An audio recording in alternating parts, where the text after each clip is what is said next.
So today's topic is, like I said, an interactive one, and it's about I wanted everyone to watch Chef's Table Season 3, Episode 1, featuring Jeong Kwan, the monk from South Korea. And sometimes when I say things, I don't know why. It just pops into my mind, and I'll blurt it out. And so on one of the Facebook Lives, like two Facebook Lives ago that I did, I just had this idea and I blurted it out, and it was regarding watching this Netflix episode featuring this monk, Jeong Kwan, and I had watched it years ago. I believe actually it was Dr. Karen who told me about it. So I watched it years ago. I remember being super moved by it, but I don't remember the details. And then when I rewatched it, I was like, oh, my higher self shared this with everyone to kind of go through, because it's so perfect for what we're going through, like so perfect. So I wrote down many points, at least 7, to integrate into my daily life. But I would love to see if anyone wants to just kick things off. I really wanted to set the intention to write down anything that you learned and how you can integrate it in your life, from what she shared, or any of the chefs, what they shared, because Eric Repair was in there, who's a well-known chef, and he spoke, and I don't know the other chef who they featured, but there's another chef in there too. So Deep, I see Deep throwing up a thumbs up. So there's another chef on there too. So anyone who wants to share, please don't be shy. Please share a point that you learned that you can integrate in your daily life during this quarantine, and hopefully take it with you as a life lesson. So if anyone wants to share, I thought it was like incredible. I loved it. I like even teared up a bit. It was so good.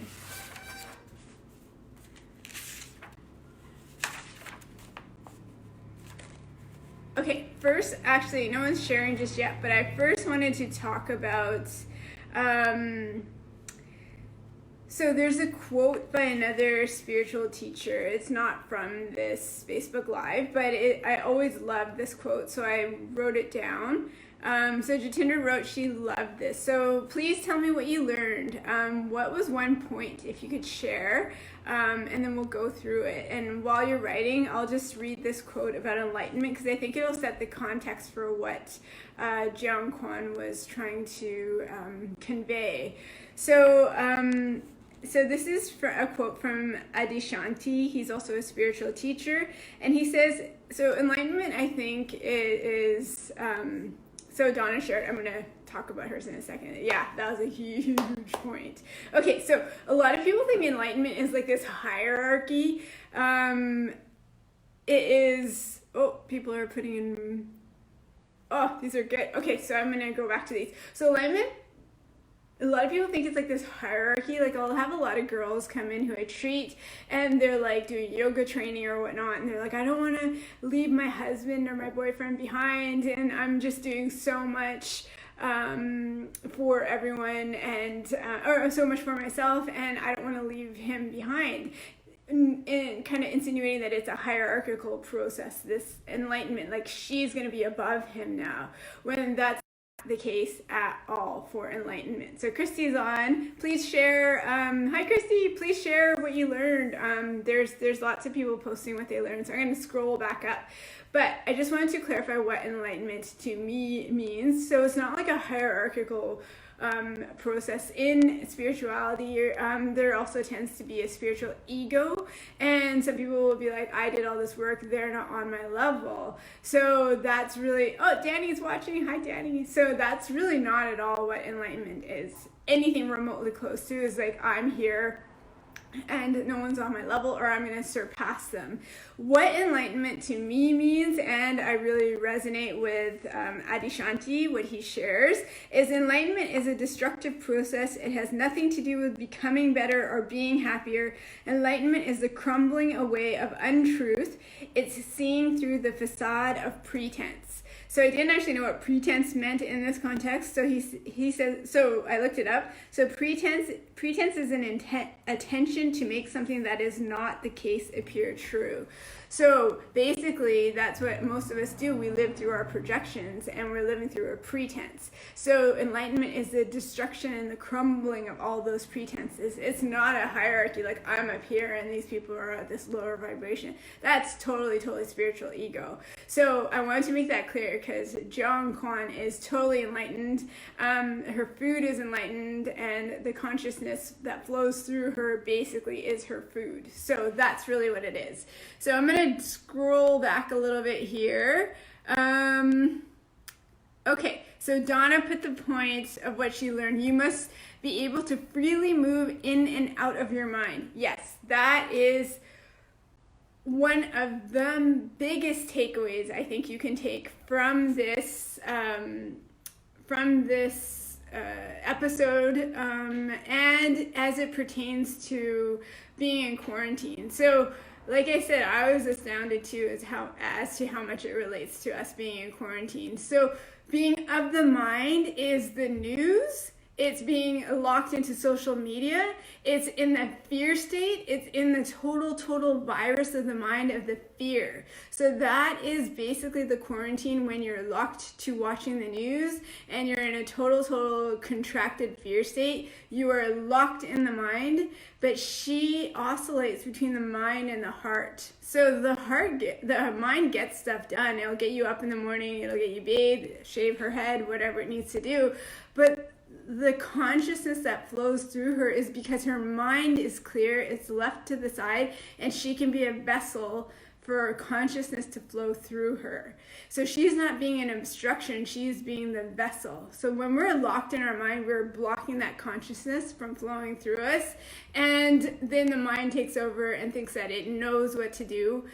In a panic state when it really doesn't know what to do, and it's really from a very limited protection point of view that it's trying to save us. And a lot of time that's by control, fear, needing to be insatiable with the amount of knowledge that we have, or facts, or watching the news.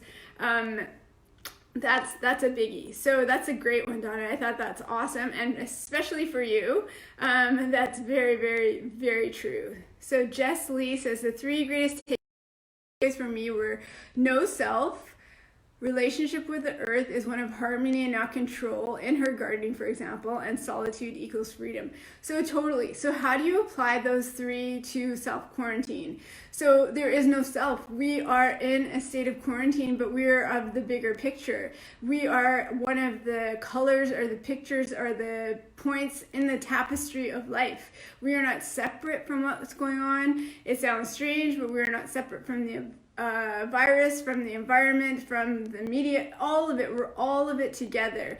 So there's no I need to protect self and only me. There is no self. We're in a dance with the greater consciousness. So in this quarantine, the more we resist and think that it's only the self is when we suffer, but when we dance with the greater consciousness is when we can surrender and we can go through this as it's intended. This is intended to be this way. So the relationship with the earth is one of harmony and not control. So that, to me, I wrote that point down too of her garden, and she's not fearful of the feral pigs coming to eat all her vegetables. She's not fearful of insects coming to destroy all her vegetables. She's one with nature. She's in harmony with it. Viruses, bacteria are part of nature. I'm not saying to be careless with our interactions and what the guidelines are of how to protect ourselves from a pandemic, but it's also we're in the flow of nature. We are not separate. It's not like we're separate from anything. We're in the flow, and solitude for her equals freedom. Yeah, so that was really beautiful too. So thank you for sharing that, Jess. Neetu is saying what she once learned, or what she learned, one of her points is you must not be your own obstacle. That is exactly it. So what she meant by that is this is the obstacle. When the mind is present, it is the obstacle. When the mind is taking over, it is the obstacle. When she can be a pure vessel for consciousness, she is one with the flow of life. It's like the analogy I always give is like there's a garden hose, and the hose is the consciousness, and we are the hose. But when we kink off that hose and it backs up, then that's when the mind takes over. So the mind thinks that it knows what to do, and we are trying to rule out of the mind. But when you're one of consciousness, you're in the flow of nature. You're in the flow of the bigger tapestry of life, of the bigger purpose of life. So that's exactly it. And our own obstacles, when we think, we get trapped in the past, and we cannot actually see what's present, what's in front of us. We cannot go through life with vigor and excitement because we're trapped in the past, and we cannot go and allow the surrender of consciousness to flow through us. So that is huge, Neeru. So that's great.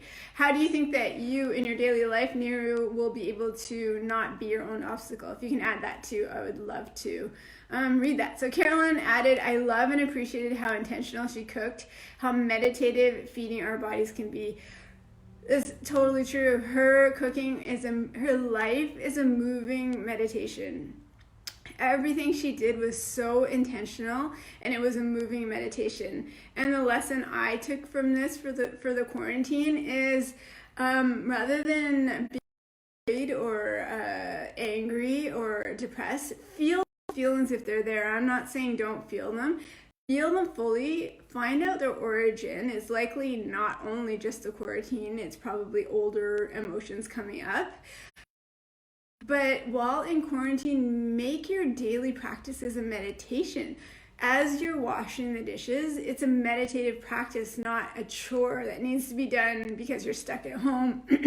When you're prepping food, it's a meditative practice. As you clean and tidy, it's a meditative practice. As you try to arrange for children's schedules whilst working from home too, try to have it as a meditative practice. When we come from the mind, it will be irritating and it will be overwhelming, and they'll feel like no. But when we come from the consciousness of meditation, it'll feel like you have so much time and space, and there'll be this opening. So I love that, what she said, how Carolyn stated how intentional she cooked, and how feeding your body is meditative. I totally think there's a second part to that too, because she is not in her mind. She is consciousness, and that consciousness is transferred through her food. So it is like one of the chefs said about the lotus tea. He said it's like drinking the tea was very similar to water, but it almost was an emotional experience for him. Like he was very emotional after having it. He said it was like the liquid form of manifested consciousness. So that's exactly what it is. She takes her consciousness and it is infused in her food. It's infused in how she picks the vegetables, how she washes the vegetables, how she preps the vegetables, how she cooks with the vegetables, the attention to detail.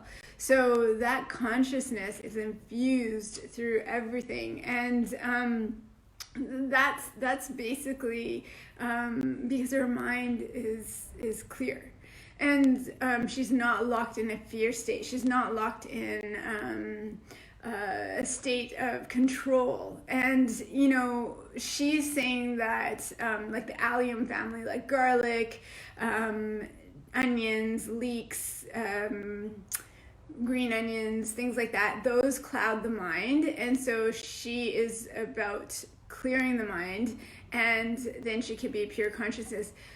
What I wrote down as I watched that, it's not just, that's her perspective, her point of view. And many other religions do that too. Like I believe Jainism. So in Jain religion, you don't really also eat onions and garlic because it creates a hot mind. So it clouds the mind. And in Punjabi cooking, that's a huge part of cooking. And I have heard from Ayurvedic practitioners that could be why there's so much like fiery passion in Punjabi culture because of the onions and garlic. That's one of the thoughts of it too.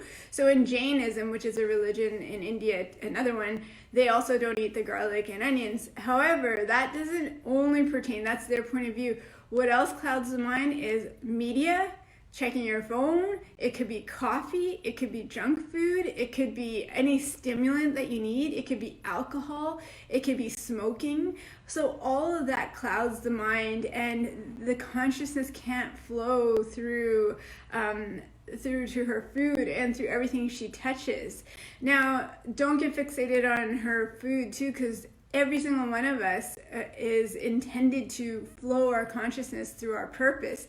And it reminded me of our UPS driver, Charlie. He is pure consciousness. So when he comes to the clinic, it is like this wave of just like heart energy, and you can't stop it. And he's just present and conscious.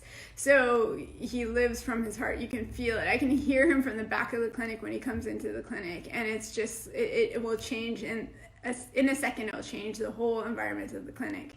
So that's a gift he has. So we're asked in this quarantine to have the mind silent. So silence it, figure out where the origin of those thoughts come from, and learn as a meditative practice to silence the mind and then allow the consciousness to flow through. Does that make sense to everyone? Jatinder loved the way she worked with nature. She was in flow with nature. Even when she was sleeping in the tree and had the snake crawl across her neck, she wasn't programmed for fear. So everyone mostly would wake up and be in total panic fear state, and she just fell back asleep. The snake didn't bite her, the snake didn't kill her, the snake didn't strangle her. She's one with nature. She didn't fear nature. Now, make that analogous to this virus. She's one with nature. Through consciousness, she is in alignment with nature. And so we're being asked in this quarantine to be in alignment with nature, not to resist and fear it. So being mindful of cooking food, Neetu says. And yes, it's the attention that she gave. I'll give you one of my perspectives too in a second. So Donna wrote, if you free yourself from the comparing and jealous mind, your creativity opens up endlessly. And it's a double wow. Absolutely. So the jealous mind is wounded. It comes from a wound and competition and separation.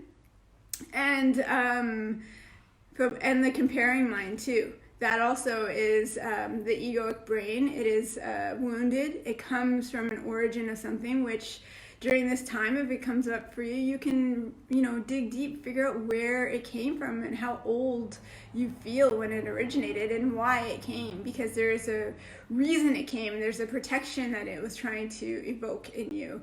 And creativity flows through you. It's from the heart space is creative, from the mind is controlling. So yeah, when you're living from consciousness and heart, I would say is one interchangeable while I'm speaking about this topic. So Jatinder says, all the self-help books teach us otherwise. Can you remind me about what you mean, what point? Because I was scrolled up while I was reading. And Brio Integrative Health said her life is a moving meditation. I'm not sure who that is. I have a feeling that might be Dr. Karen, and her life is absolutely a moving meditation. She gives attention to everything. So the quarantine, what are we being asked to do? We're asked to go within, and we're asked to pay attention. So we spend our lives running. So Carolyn has to run, but she's sending love. We'll watch later. Yes, have a great day, Carolyn, and I'll chat with you soon. Yeah, you can catch the replay. So we're on this quarantine being asked as a spiritual practice to go within and pay attention. And we mostly as a society have spent our lives going outward, looking externally for all our answers, and creating distractions. What was I saying at that point though? that, I don't know. Creating distractions and going externally and no attention to our inner world and what our inner world is feeling. So she has so much attention to her inner world that it only reflects into her food. So that's what we're being asked to do. So what she does, you can almost use that monastery as a symbol for what we're being asked to do too. You know, in our homes, most of us have safe homes. Home is a place that we want to go back to. That's not the case for everyone during this quarantine, which is pretty horrific, but I would say the majority of us, perhaps on this call, home is safe. And so we're being asked to pay attention. Where does our attention divert? And the mind so badly wants to divert it right now and just shoot it off to social media, shoot it off to talking to friends, even reading a book, even Netflix. It could all be distractions. And she's a master at attention. And so she's asked to, what we're being asked to do is analogous to what she's doing, is to pay attention. And all our inner workings want is to basically be acknowledged and heard and felt, and we can transform those emotions. But most of us don't want to even pay the attention on the inner world because it's too painful what's bubbling up, and it's easier to just shove it down with distractions, when in reality, if it's just given a little bit of attention and love, it will actually transform and be integrated. So with that attention, it's not only we can just start by giving attention to our food, she can do that because she has given so much attention to her inner world. Her inner world is clear. She is a clear vessel for consciousness. Does that make sense? If anyone else has a question about that, does that make sense? I will give a few of my points that so Donna's throwing up hearts, so it makes sense. So yeah, you know, this quarantine is a spiritual ask of us. We are being asked, regardless of what's going on with the government, with the virus, all that, we are being asked to go inwards and provide, maybe for the first time ever, attention. And it's uncomfortable. And it's a process of dissolving, of this enlightenment, of seeing through the facade of pretense. That's what we're being asked to do. So the pretense is something that we've created to make something feel like it's true, and it's not.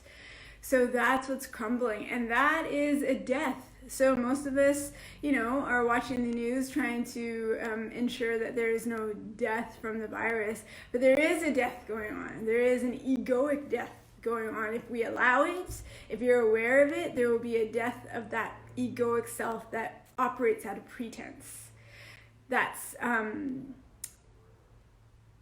yeah, exactly. So Jatinder says that I believe now, right now in this time of quarantine, we've been given the chance to live like her. Yes, absolutely. It is the opportunity to go into those corners of the mind that have been locked off and walled off and doored off for many, many years, and we can distract going outwards because we are busy and because we have to work and because we have to run out of the house and do everything. Now we're being asked, what is in our inner world? That is the difference. I wanted to... this part I thought was really, really cool. So there's a few points that I will offer too. I'm just mindful of the time, so I'll probably offer 2 points. And if you guys want to do a second part, because I have like 7 points and 9 pages of notes, we can do a second part. My next talk, I believe, is my next Facebook Live is April 15th on bowel movements, but we can push that back and then do a second part to this. But this I thought was so fascinating, so it hit me so hard. I've been recording on this quarantine. We've been doing lots of work behind the scenes. We've been doing these Facebook Lives. We're working on online program launches. And in the meanwhile, while I'm home, I'm recording many videos of just stuff I cook.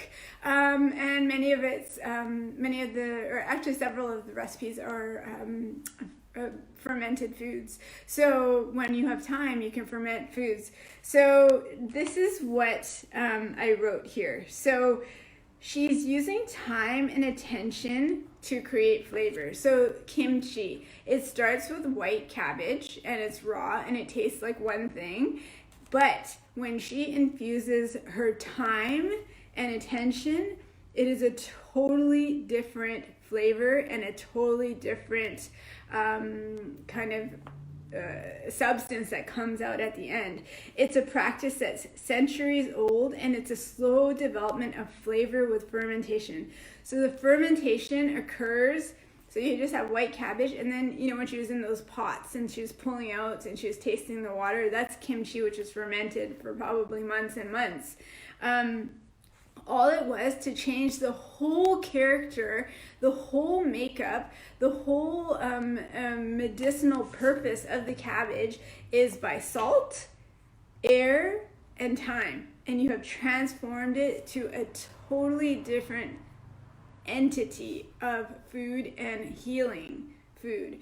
So the transformation of the process, so through that transformation and that process, you have created another life.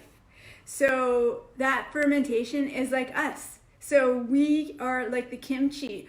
My hope and intention is that throughout this time, the person that emerges from the quarantine is not the same person. It is a totally different person that comes through this process. The one that has had time, the one that has had air and intention, and it is a totally different human that comes through with eternal consciousness flowing through them. Fermentation is shelf stable, infinite. You don't have to put it in the fridge. It doesn't go bad.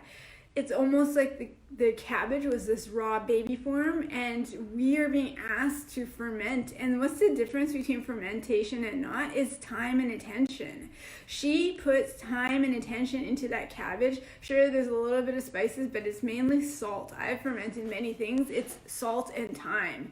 So with our attention and our time that we have, we can take and transform something that is of incredible purpose and a totally different life throughout that purpose. Does that make sense? So we are being asked to ferment and come through. My hope on the other side of this quarantine is that we are a different entity that comes through. We'll never be given this time again. So that's really, I think the gift from this. So I wrote down here from this quarantine, what will you create? Who will exit the quarantine? What is he or she transforming, meaning us? So what are you transforming?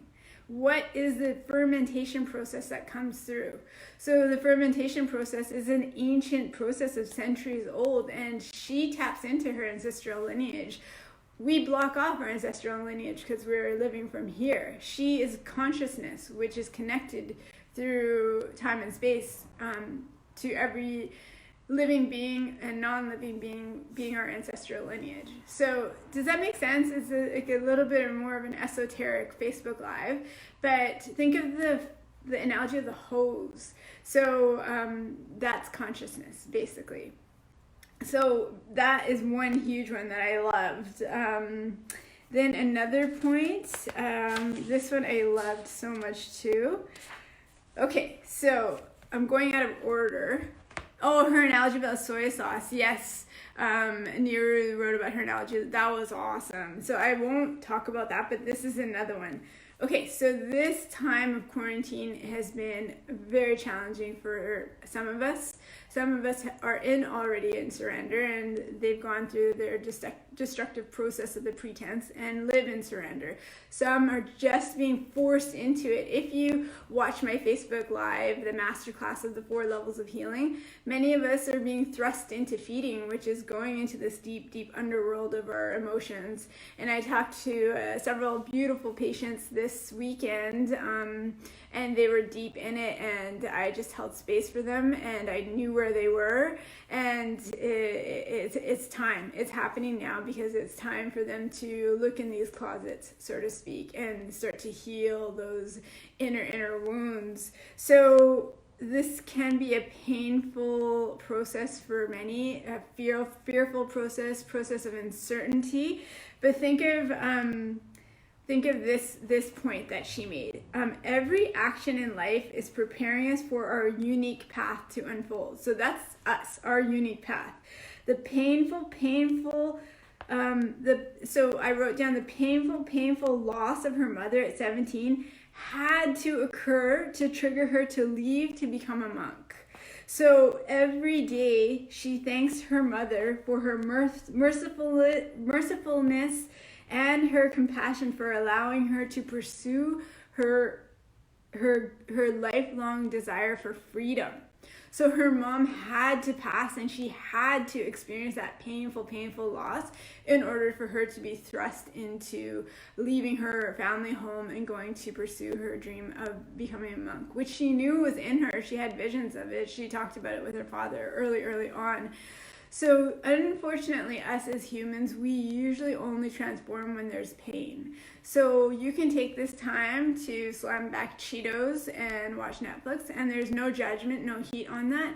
Or you can take this time and use that pain as a catalyst to pursue your purpose. So who will emerge from this quarantine? She needed that pain of the loss of her mother. So we can't judge what happens in our life. Often the most painful processes are what is preparing us for the path to unfold. So we cannot judge. So in our limited, zoomed in point of our life, we think, why is this happening to me? This is, horrific. Why is it always me? This is too painful. And then as life unfolds and we look back and we have a zoomed out lens, we understood how each and every part of our life had to unfold exactly as it did in order for each step to occur exactly as it did.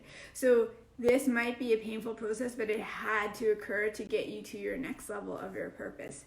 Just like Jeong Kwan, she had to experience the loss of her mother. So does that make sense? Should I go over one more, or should we leave it at that? That's about half an hour.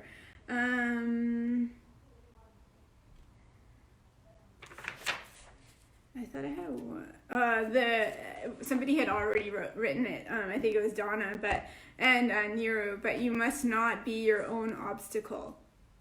So what I take that as, your obstacle is your mind. It's the fear. It's the control. It's not just having garlic and ginger. That's her reality in her life at her level of consciousness. We must not be owned by the environment that we're in. So that's the quarantine. The quarantine is your lens of fear, the lens of control, and the lens of ego. If you allow it, the quarantine metaphor, the external metaphor, can make your daily life feel like a living hell. It can feel fearful, it can feel horrible, it can feel trapped, control. But she says that you must own the environment, the phenomenal world around you. So she creates her reality. From her lens, she creates her reality. We create our reality. This can only happen when we surrender the ego and the mind, and we can create our reality. To me, I see this as the most beautiful time, and I really am kimchi in fermentation process. This is something that I've craved. I remember last April, I was just like, because I've been working nonstop since I was 16, just for work and passion and purpose and school and all that. And I was like, I would just once in my life, like 1 month off, like once in my life.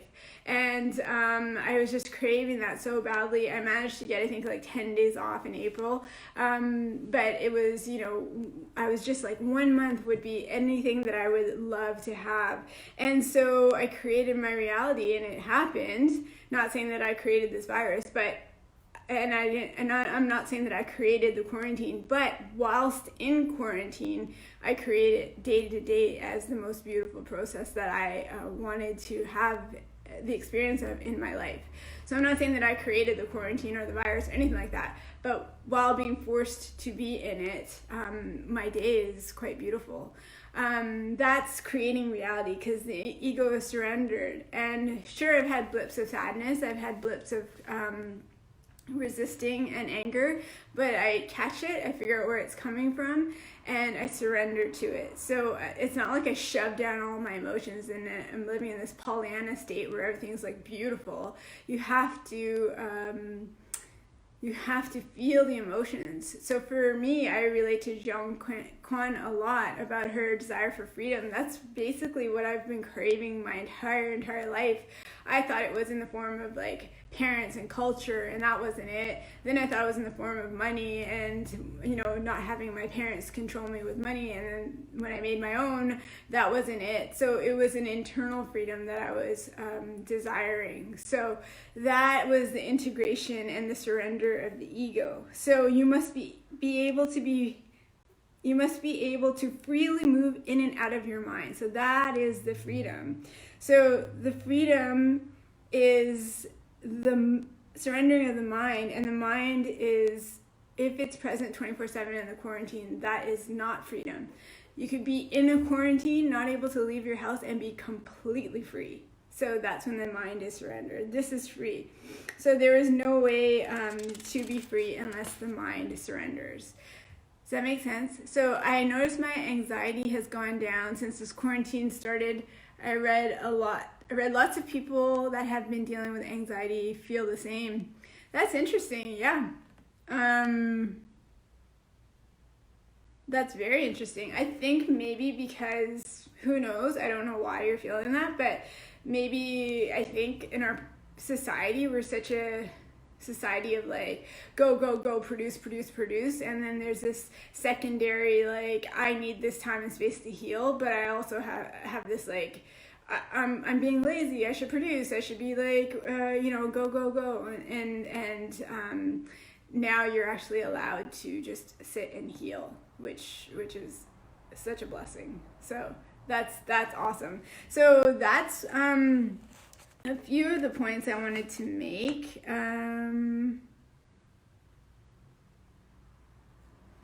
Yeah, I wrote down a few other points, but that's really what I wanted to share. If anyone has any questions about this, just pop it up. I'll wait online for a minute or two. But I love that you guys actually watched. I love that popped into my consciousness to share. Thank you for sharing with me, Dr. Karen. I think it was a few years ago or last year. No, it was a couple of years ago. But watching it again, I was like, oh, this couldn't be more perfect for quarantine. It was just so profound. I was deeply moved by it. I couldn't even stop taking notes. It was just so incredible what she was sharing, and so timely, and such a beautiful metaphor. So I hope you guys enjoyed it. I love that you participated.